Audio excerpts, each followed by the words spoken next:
Bonjour et bienvenue pour ce nouvel épisode d'Encore en contrebas. Je suis Guillaume Ribes, psychopraticien spécialiste des sujets touchant à l'éco-anxiété, la douance, l'identité, mais aussi au deuil et à la fin de vie. Après le pas de côté effectué il y a 15 jours, revenons, si vous le voulez bien, de manière détournée à l'actualité. Car c'est aujourd'hui de génération que l'on va parler.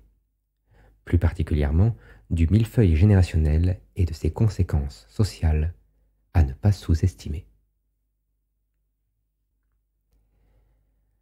Nos aïeux étaient-ils contemporains de leurs arrière-grands-parents? La réponse, l'histoire des peuples en atteste, est négative. Parfois, pas même de leurs grands-parents, tant la longévité de la personne âgée était relative et sa qualité de vie, comme son autonomie, déplorable. Aujourd'hui, et nous devons nous en réjouir, les choses ont changé. Même si la situation actuelle est loin d'être une panacée et que nous avons, du point de vue de la prise en charge par les proches, régressé à un niveau jamais atteint jusqu'alors, force est de constater que nos aînés vivent plus longtemps et en meilleure santé que leurs parents. Nous aurions esquissé ce tableau à celles et ceux qui vivaient ne serait-ce que 100 ans en arrière, ils nous auraient pris pour des fous.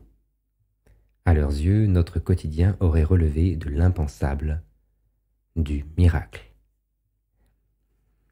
Un miracle qui a son lot de conséquences néfastes dont on ne traite trop souvent que la couche superficielle. Des conséquences régulièrement tutoyées pour peu qu'on ouvre les yeux et tende l'oreille lorsque les jeunes et moins jeunes se confient sur la détresse que leur cause ce que j'ai commencé à appeler l'embouteillage ou le millefeuille générationnel. Ils seront légion à clamer l'hérésie de la surpopulation humaine, à prôner la décroissance et à condamner le modèle familial traditionnel.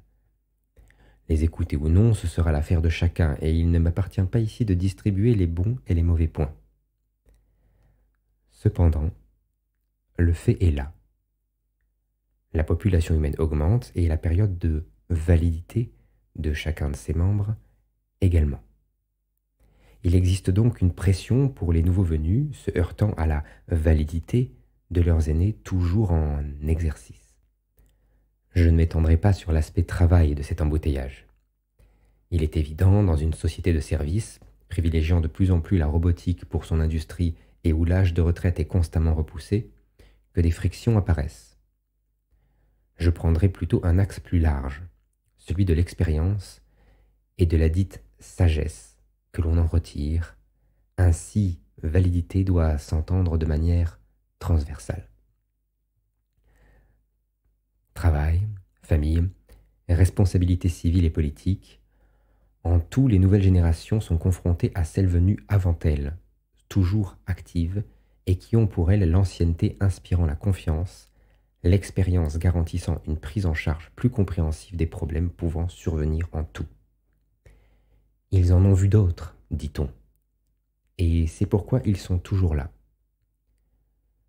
Quand les jeunes ne peuvent plus faire leurs armes et expérimenter pour un jour prétendre à la même sagesse, quand les jeunes se sentent coincés dans de trop longues files d'attente, alors on peut dire que le millefeuille générationnel est devenu indigeste et se gâte sous nos yeux.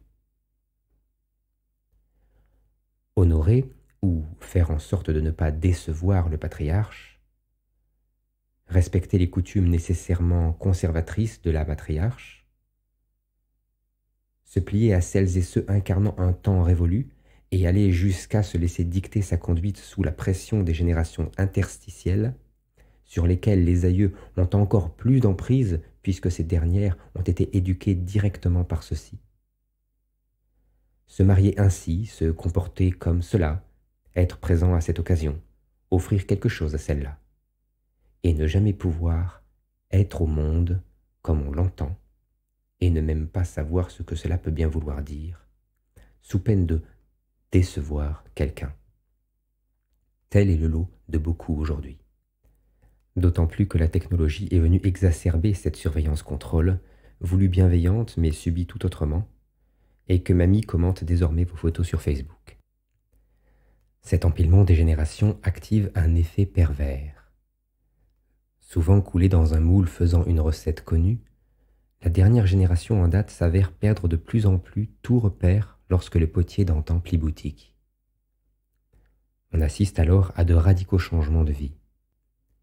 Pour le meilleur ou pour le pire, ce sera selon, mais je ne compte plus les sursauts et dépressions causés par la perte de grands-parents ou arrière-grands-parents chez ceux qui, s'ils avaient vécu 100 ans plus tôt, n'auraient même pas sourcillé à la mention de leur nom, ne les ayant pas connus. Une longévité décuplée, une qualité de vie et une autonomie accrue au-delà des espérances de jadis, sont-ce les seules raisons à notre embouteillage? Pas seulement. Ce n'est en réalité qu'une partie de l'équation posée dont le résultat donne un ratio problématique. Nous avons au siècle dernier presque gagné 2 décennies d'espérance de vie, et presque autant sur l'autonomie et la qualité de vie de nos aînés. Cependant, nous n'avons repoussé que d'une dizaine d'années l'âge moyen du premier enfant. Nulle intention ici de militer pour repousser cet âge plus loin encore, je voudrais juste mettre en lumière le fait que, nécessairement, les générations vont s'empilant comme dans un gigantesque millefeuille et que les dernières feuilles venues se sentent soit un peu à l'étroit, soit en équilibre précaire au sommet d'une structure dont la base, bien établie, ne bouge pas. La métaphore de l'automobile est ici judicieuse. Quel âge auront les derniers venus lorsqu'ils accéderont au volant et seront enfin libres de choisir sans jugement, réel ou contraint, quelle voie prendre vers demain? On pourrait se consoler en se disant que le moment viendra bien un jour. Mais peu sont enclins à rester bien en ligne, attendant leur tour, lorsque l'âge avancé pour leur autonomie de conscience avoisine celui calculé de leur retraite, lorsqu'ils ne le dépassent pas simplement allègrement. Demain prend alors dans les jeunes esprits des tournures de jamais, et les frustrations s'accumulent, en même temps que la culpabilité de rêver à une disparition de la mainmise exercée sur le monde par les anciens. Cette dichotomie fait de nos jeunes des êtres fragiles, en souffrance, des êtres en constant grand écart entre valeurs, de faits traditionnels, et désirs d'émancipation. Nous voici désormais au cœur de l'impasse, un cœur où il n'y a manifestement pas de place pour la liberté éprouvée de chacun et qu'un simple changement de perspective ne saurait rectifier.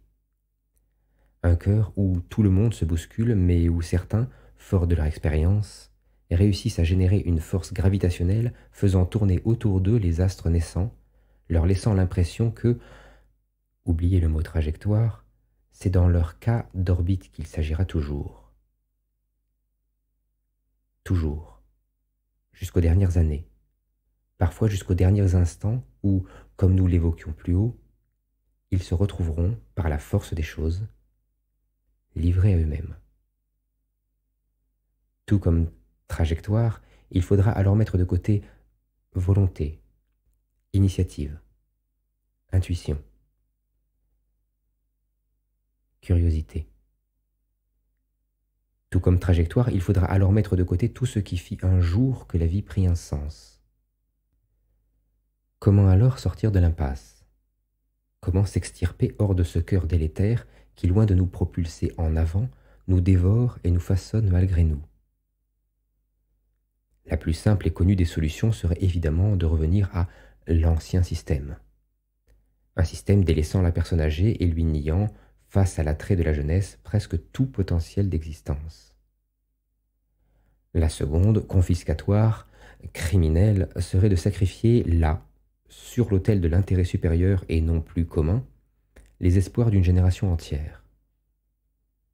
C'est le chemin que nous avons pris jusqu'ici avec celles et ceux nés dans les années 60.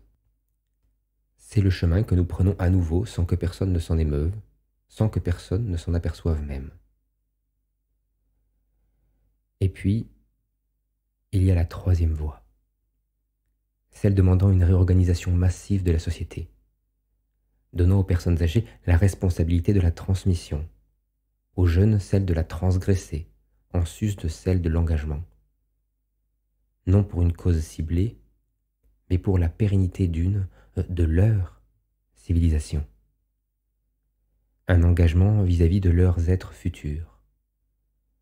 Un engagement vis-à-vis de ceux à naître. Enfin, Une réorganisation faisant reposer sur la force la plus vive que nous ayons, ayant encore de beaux jours devant elle et familière d'une certaine expérience, la responsabilité du possible. Faire en sorte que demain advienne. Que les jeunes puissent réinventer ce qui fonctionne déjà, qu'ils puissent abandonner ce qui fut jadis crucial. Que les aînés puissent partir fiers non d'eux-mêmes, mais plutôt de ce qu'ils auront légué.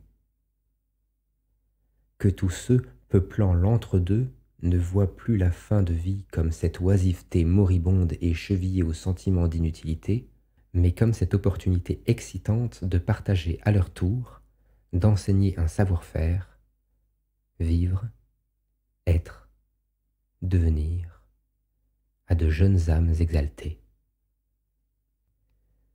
Certains diront que c'est ce que nous faisons déjà, que cela ne peut d'ailleurs que se passer ainsi. Ils n'auront pas tout à fait tort, mais se rendront vite compte que si le monde fonctionne effectivement parfois in fine ainsi, c'est tout de même en se reposant sur un moteur alimenté par la frustration ou la peur de la perte, et non l'enthousiasme d'une transition de vie. Tout changement est subi, le positif de chacun est gardé bien caché, tabou même, par nos esprits trop accoutumés à voir le verre à moitié vide, alors qu'il n'y a en définitive jamais eu de verre, mais plutôt une fontaine de vie ininterrompue, et dont nous polluons chaque jour un peu plus les eaux. C'est ce que nous faisons déjà. Invitons donc ces ignorants à parler aux gens, à les écouter surtout. Invitons-les à détourner les yeux des prospectus vantant les louanges d'écoles, de filières, classes, vies particulières. De recommencer à penser par eux-mêmes, plutôt que d'ingérer passivement le discours des différents services de ressources humaines qui nous gouvernent. Commenter n'est pas nécessairement penser. Réagir est instinctif. Cela ne demande pas d'effort particulier. Proposer, construire, réinventer,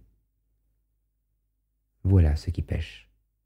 Voilà ce dont nous avons un besoin urgent, nous, occidentaux qui avons oublié qui nous étions et sommes encore quelque part, mais pas que.